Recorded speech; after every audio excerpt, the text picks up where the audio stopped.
নমস্কাৰ Assam science technology and environment council আৰু বিনন্দী চন্দ্ৰ মেধি মহাবিদ্যালয় ইকো ক্লাবৰ সৌজন্যত বৰ্তমান সময়ছোৱাত যেহেতু আগন্তুক হোলী আহি আছে গতিকে প্ৰাকৃতিকভাৱে ফাকু কিদৰে প্ৰস্তুত কৰে তাৰ ওপৰত আজি এখন কৰ্মশালা অনুষ্ঠিত কৰা হৈছে আৰু এই কৰ্মশালাখন অনুষ্ঠানৰ ক্ষেত্ৰত আমি ধন্যবাদ জনাব লাগিব Assam science technology and environment council আৰু আমাৰ মহাবিদ্যালয় ইকো ক্লাবক আৰু বিশেষকৈ এইটো কমপ্লিটলি হেণ্ডছ অন প্ৰেক্টিছ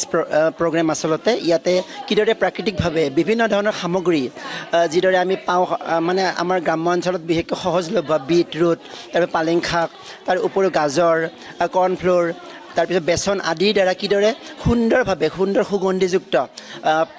প্ৰাকৃতিকভাৱে ফাকু প্ৰস্তুত কৰিব পাৰি তাৰ প্ৰশিক্ষণ দিয়া হৈছে আমাৰ মাজত উপস্থিত আছে ৰিচাৰ্চ পাৰ্চন হিচাপে এষ্টেকৰ দ্বাৰা নিৰ্ধাৰিত কৰি দিয়া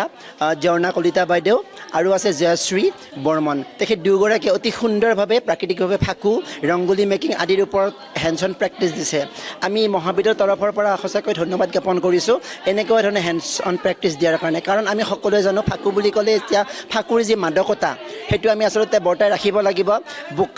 বোকা বা তেনেকুৱা ধৰণৰ আমাৰ ৰাসায়নিকভাৱে তৈয়াৰী ফাকু আমি পৰিহাৰ কৰি আমি প্ৰাকৃতিকভাৱে যিবিলাক প্ৰস্তুত কৰা সামগ্ৰী ফাকু তাক আমি ব্যৱহাৰ কৰিব লাগিব ফাকুই বা হোলীয়ে যি আমাক প্ৰদৰ্শন কৰে একতা প্ৰেম আৰু যি আমাৰ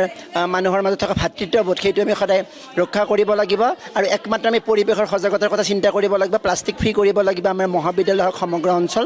আৰু আমি প্ৰাকৃতিকভাৱে ফাকু ব্যৱহাৰ কৰি আমাৰ যি পৰম্পৰা সেইটো ৰক্ষা কৰিব লাগিব আৰু ছাত্ৰ ছাত্ৰীসকল সেইকাৰণে আমাৰ আজি প্ৰতিজ্ঞাবদ্ধ হৈছে তেওঁলোকে আমাৰ প্ৰাকৃতিকভাৱে প্ৰস্তুত কৰা ফাকুৰ দ্বাৰা তেওঁলোকে হোলী উদযাপন কৰিব আমি মহাবিদ্যালয়ৰ তৰফৰ পৰা অত্যন্ত সুখী এইটো অনুষ্ঠান পাতি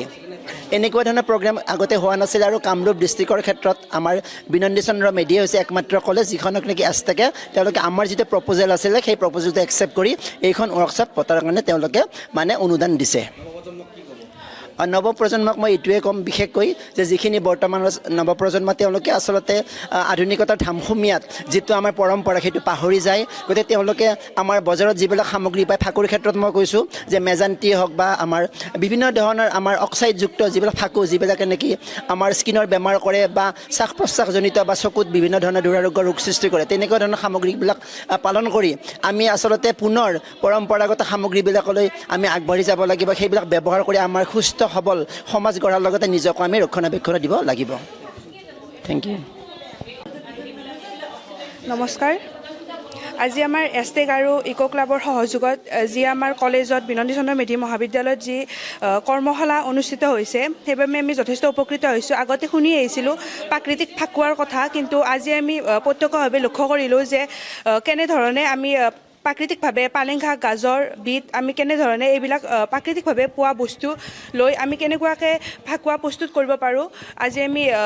স্বচক্ষু আমি দেখিলোঁ আৰু শিকিলোঁ আৰু যথেষ্ট উপকৃত হৈছোঁ সেইবাবে আমি আমাৰ ৰামদিয়া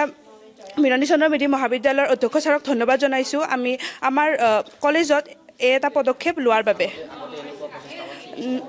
নাই আগতে এনেকুৱা হোৱা নাছিলে এইটো আমাৰ প্ৰথমবাৰৰ বাবে ভাল লাগিছে যথেষ্ট ভাল লাগিছে আৰু আমি উপকৃত হৈছোঁ ধন্যবাদ আমি পোনপ্ৰথমে আমি অধ্যক্ষ ছাৰকে ধন্যবাদ জনাইছোঁ কাৰণ অধ্যক্ষ ছাৰৰ বাবেহে আমি আজি এটা কৰ্মশালা আমি পাইছোঁ আৰু এষ্টেক আৰু ইকো ক্লাবক আমি ধন্যবাদ জনাইছোঁ ফাকুৱা উৎসৱ উপলক্ষে BC মেধি কলেজৰ পৰা আজি নেচাৰেল হোলী মেকিঙৰ এটা ৱৰ্কশ্বপ কৰা হৈছে লগতে ৰংগোলী মেকিং আছে ফেচ পেইণ্টিং আছে আৰু বিভিন্ন ধৰণৰ কাৰ্যসূচীৰে আজি এটা ধুনীয়া প্ৰগ্ৰেম কৰা হৈছে খুব ভাল লাগিছে আৰু ছাত্ৰ ছাত্ৰীসকলৰখিনি যিখিনি সহযোগ সেইখিনি খুব ভাল লগা তেওঁলোকে দেখিছে আপোনালোকে গোটেইখিনিয়ে কি কৰিছে সহযোগ কৰি বনাইছে নেচাৰেল হোলী বনাইছে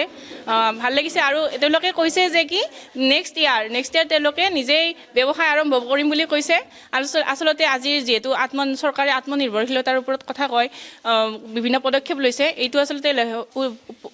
পদক্ষেপটো লেখত ল'বলগীয়া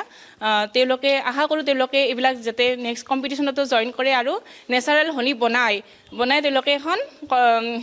কৰ্মশালা বনাই লগতে বেলেগেও শিকায় আৰু তেওঁলোকে যাতে উৎসাহিত হয় নিশ্চয় উপকৃত হ'ব তেওঁলোকৰ আত্মনিৰ্ভৰশীলতাৰ এটা পথ বুলি ক'ব পাৰি সেইখিনিয়ে যিকোনো খবৰৰ বাবে যোগাযোগ কৰক আমাৰ এই নম্বৰত 9181 307 2221